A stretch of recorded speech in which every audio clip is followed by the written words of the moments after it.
Kembali di Kompas Bisnis Saudara dan kita akan melanjutkan perbincangan bersama dengan Kepala Ekonom Bank Permata Joshua Pardede. Mas Joshua, kita lanjutkan kembali, ini juga dari Pak Menkyu nih Mas Joshua. Menkyu Purbaya bilang 200 triliun yang ngalir ke Himbara ini bukan untuk konglomerat. Apakah ada indikasi ke sana? Ingat likuiditas konglomerat kita kan juga kemarin terserap di Patriot Bond dan Antara.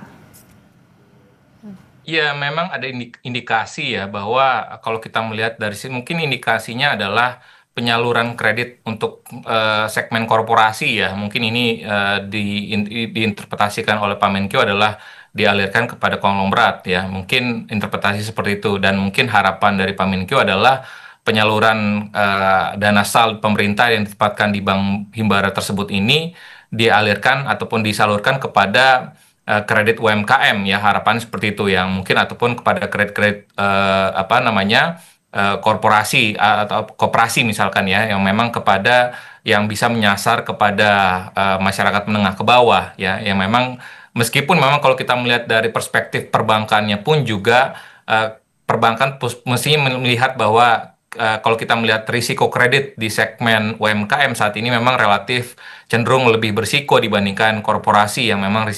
tingkat risikonya lebih rendah. Namun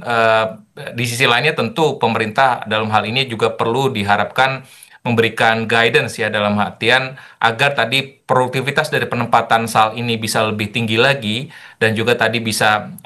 membalikkan arah ekonomi lebih cepat lagi khususnya kepada masyarakat menengah ke bawah.